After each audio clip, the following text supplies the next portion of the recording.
दोस्तों Indian bank में apprenticeship के पदों पर काफ़ी शानदार भर्ती निकाली गई है, जिसके लिए ऑनलाइन आवेदन की जो प्रक्रिया है 10 जुलाई से स्टार्ट किए गए हैं और अंतिम तिथि 31 जुलाई 2024 तक रखे गए हैं। इस वीडियो में मैं आपको इस अप्रेंटिसशिप के बारे में पूरी जानकारी बताऊंगा, कैसे फॉर्म को अप्लाई करना है, उसका भी स्टेप बाय स्टेप प्रोसेस बताई जाएगी और कौन लोग फॉर्म को फिल कर सकता है, सारी जानकारी आपको बताई जाएगी। ये जो वैकेंसी होने वाली है 1500 सीटों पर होने वाली है, जिसका ये डेडलाइन है। इस डेडलाइन में फॉर्म को फिल कर पाएंगे। बाकी आप देख पाएंगे किस स्टेट में कितनी वैकेंसी होने वाली है, किस कैटेगरी के लिए, उसकी जानकारी इन्होंने पूरे विस्तार से बताया है, वो आप यहाँ से देख सकते हैं। इसके अलावा मैं आपको बता दूँ, इस फॉर्म को भरने के लिए अगर आप इंडियन सिटीजन है फॉर्म को फिल कर सकते हैं। आपका जो एज या जो भी क्वालिफिकेशन का कटअप होगा 1/7/2024 तक वो पूरी हो जानी चाहिए। इसमें मिनिमम एज आपकी 20 साल, मैक्सिमम एज 28 साल आपकी होनी चाहिए। क्वालिफिकेशन की बात करें तो आपके पास ग्रेजुएशन की डिग्री होनी चाहिए किसी भी रिकॉग्नाइज यूनिवर्सिटी से, तो आप इसके लिए फॉर्म को अप्लाई कर सकते हैं। एज में भी आपको रिलैक्सेशन है। SC ST को 5 साल, OBC को 3 साल और कोई दिव्यांग है उन्हें 10 साल का रिलैक्सेशन दिए गए हैं। आपको सबसे पहले अपना जो भी फर्स्ट नेम है फर्स्ट नेम लिखना है। मिडिल नेम होगा, फर्स्ट नेम को ही दोबारा से डालना है। जो भी आपका मिडिल नेम होगा तो यहाँ पर फिल करेंगे और जो भी लास्ट नेम होगा यहाँ पर फिल करेंगे। जो भी जानकारी फिल करेंगे उससे 2 बार आपको भरने की ज़रूरत है, फिर आपका पूरा नाम देखने को मिलेगा। आपको अपना मोबाइल नंबर देना है, मोबाइल नंबर को दोबारा डालना है। कोई अल्टरनेट नंबर है तो दीजिए, अन्यथा छोड़ सकते हैं। जो भी ईमेल आईडी आपके पास हो ईमेल आईडी देंगे @ से पहले, फिर @ के बाद gmail.com है तो यहाँ से gmail.com सेलेक्ट करेंगे। फिर पूरा ईमेल आईडी आपको यहाँ पर फिल करनी है। कैप्चा कोड को डालना है। एक ऑप्शन मिलता है सेव एंड नेक्स्ट का, जिस पर क्लिक करना है। इस प्रकार आपका जो रजिस्ट्रेशन प्रक्रिया है कंप्लीट होता है। रजिस्ट्रेशन नंबर, पासवर्ड मिल जाता है, इसको आप संभाल कर रखेंगे। अब यहाँ पर देखिए कैंडिडेट का फोटोग्राफ अपलोड करना है। इसके लिए गाइडलाइन भी दिए गए हैं। जब आप गाइडलाइन वाले विकल्प पर क्लिक करेंगे तो पूरी जानकारी इन्होंने बताया भी है कि फोटोग्राफ जो होगा वो आपका रिसेंट का होना चाहिए और कलरफुल फोटोग्राफ होनी चाहिए। फोटो का जो बैकग्राउंड होगा यहाँ पर बताया गया लाइट कलर या वाइट बैकग्राउंड में आपके होने जरूरी है, ये ध्यान रखिएगा। फोटो एकदम आपके स्पष्ट दिखने चाहिए, दोनों कान आँख ये सब दिखने चाहिए। फोटो जब भी क्लिक करें कोई भी आपको चश्मा टोपी ये सब उपयोग नहीं करना है। फोटो का डायमेंशन 200x230 रखेंगे और साइज जो रखेंगे वो 20 से 50 KB में रखेंगे।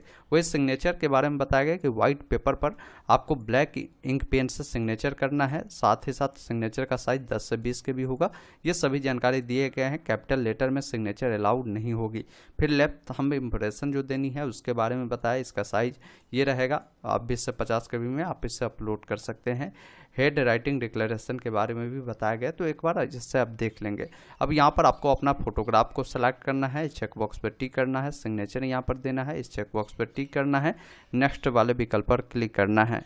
अब आप अगले स्टेप में आते हैं जहां पर पूछा गया कि आप किस स्टेट या यूटी से अप्लाई करना चाहते हैं। देखिए, आप जिस भी स्टेट यूटी को यहां पर चयन करेंगे तो वहां का ऑफिशियल जो लैंग्वेज होगा वो आपको देखने को मिलता है कि हिंदी उर्दू है। आप ये जानते हैं तो वहाँ के लिए अप्लाई कर सकते हैं। इसी प्रकार मान लीजिए किसी का इच्छा है कि हम गुजरात से अप्लाई करें, तो गुजरात का जो ऑफिशियल लैंग्वेज है गुजराती है, ये जानते हैं तभी आप वहाँ से अप्लाई करें, नहीं तो फिर कोई फ़ायदा होने नहीं वाला है। इसलिए आप जहाँ का लैंग्वेज जानते हैं उस स्टेट को चुनें और जो लैंग्वेज जानते हैं उससे आपको चयन करना है। फिर यहाँ पर पूछा गया कि आपका जो पेपर होगा यानी एग्जाम होगा वो किस लैंग्वेज में आप देना चाहते हैं, वो लैंग्वेज आपको यहाँ से चयन करना होगा।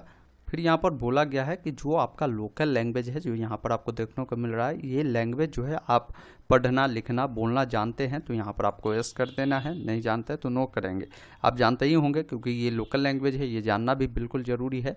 इसके अलावा इन्होंने बताया है 10वीं और 12वीं में के जो मार्कशीट है या जो सर्टिफिकेट है उसमें आप जो है ये जो लोकल लैंग्वेज है इसको आपने पढ़ा था तो इसकी जानकारी आप दे सकते हैं, क्योंकि 10वीं 12वीं में आपके जो लोकल लैंग्वेज होता है उसकी पढ़ाई तो होती ही है। आपको यहाँ पर इस वाले विकल्प पर क्लिक करना है। बाकी यहाँ पर आपको डिस्ट्रिक्ट का प्रेफरेंस देना है, जो कि प्रेफरेंस के तौर पर होगा, मतलब आपकी सिलेक्शन होगी तो वहीं पर आपको ट्रेनिंग भी आपको मिलेगी, अप्रेंटिसशिप में काम करने का मौका मिलेगा। आप उससे चयन करेंगे क्योंकि 3 प्रेफरेंस आपको देने की ज़रूरत है, आप उससे चयन करेंगे। फिर आपका जो कैटेगरी होगा, कैटेगरी आप यहाँ से चुनेंगे, जैसे OBC SC ST जो भी है आप यहाँ से सेलेक्ट करेंगे और ओके वाले विकल्प पर क्लिक करेंगे।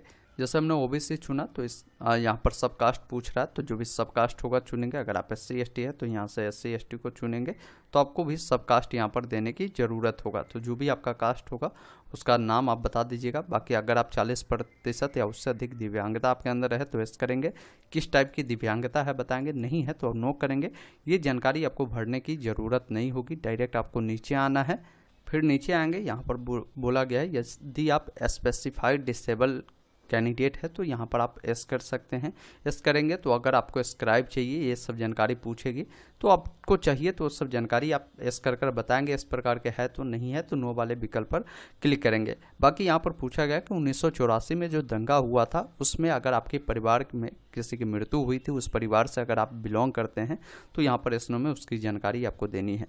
अगर आप माइनॉरिटी कम्युनिटी से बिलोंग करते हैं तो यहाँ पर बताएंगे, साथ ही आपको रिलीजन भी बताना है, ये ध्यान रखिएगा। बाकी एज में रिलैक्सेशन चाहिए, इस प्रकार के कैंडिडेट को दी जाती है तो आप यहाँ पर एस कर सकते हैं, नहीं चाहिए तो आप नो करेंगे। नेशनलिटी आपको बतानी है। फिर यहाँ पर देखेंगे NATS जो रजिस्ट्रेशन नंबर है वो आपसे मांगा गया है, वो रजिस्ट्रेशन नंबर देंगे। अगर आपका रजिस्ट्रेशन नहीं हुआ है तो ये nsts.education.gov.in का वेबसाइट है, जहाँ पर जाकर आप रजिस्ट्रेशन कर सकते हैं, या यूट्यूब पे लिखेंगे NSTS में रजिस्ट्रेशन कैसे करें, काफ़ी सारे वीडियो मिल जाएंगे। आप किसी एक वीडियो को देखकर अपना रजिस्ट्रेशन प्रक्रिया को पूरा कर सकते हैं। उस रजिस्ट्रेशन नंबर को यहाँ डालेंगे। साथ में यहाँ पर बोला गया है कि जो आपके एग्ज़ाम सेंटर होंगे वो जो है आप किस स्टेट में रखना चाहते हैं वो आप यहाँ से चयन करेंगे। और उसके अलावा उस स्टेट में जो भी सेंटर बनाए गए होंगे उसका नाम देखने को मिलेगा, उससे आप चयन करेंगे। बाकी पर्सनल कुछ इन्फॉर्मेशन पूछी गई है, जो आपकी डेट ऑफ बर्थ होगी, डेट मंथ ईयर को चुनेंगे। बाकी यहाँ पर आपकी जेंडर पूछी गई है, लड़का है तो मेल, लड़की है तो फीमेल चुनेंगे। अगर आप जुड़वा भाई बहन है तो एस करें, नहीं है तो नो करेंगे, ये जानकारी देने की ज़रूरत नहीं है। आपकी शादी हो चुकी है तो मैरिड अन्यथा अनमैरिड पे क्लिक करेंगे। फिर यहाँ पर फादर का नाम, मदर का नाम, कोई विवाहित महिला है तो अपने हस्बैंड का भी नाम दे सकती है। बाकी यहाँ पर करस्पॉन्डेंस एड्रेस पूछा गया, मतलब अभी आप जहाँ भी रहते हैं वो एड्रेस दे सकते हैं। एड्रेस 1 में विलेज, एड्रेस 2 में पोस्ट ऑफिस, एड्रेस 3 में पुलिस स्टेशन, या आप शहर में रहते तो सेक्टर, लोकेलिटी जिस भी अकॉर्डिंग हो आप यहाँ पर फिल करेंगे। डिस्ट्रिक्ट बताएंगे, जो भी स्टेट है वो आपको बताना है, पिन कोड बताना है। किसी का करस्पॉन्डेंस परमानेंट सामान्य है, चेक बॉक्स पे टिक करेगा, दोनों फिल होगा। अलग अलग है तो अलग अलग जानकारी को फिल करनी है। बाकी GST इनवॉइसिंग के लिए एक एड्रेस चुनना है, कोई भी एड्रेस आप यहाँ से दे सकते हैं। बाकी यहाँ पर आपका जो भी पेमेंट लगता है वो पेमेंट देखने को मिलता है। उसके बाद एक ऑप्शन मिलता है वैलिडेट योर डिटेल का, जिस पर आपको क्लिक करना है। फिर एक ऑप्शन मिलता है सेव एंड नेक्स्ट का, जिस पर क्लिक करना है। और जिनको पेमेंट नहीं लगेगा उनका नील देखने को मिलेगा। जैसे ही आप सेव करेंगे अगले डिटेल पे आते हैं, जहाँ पर क्वालिफिकेशन डिटेल फिल करनी है।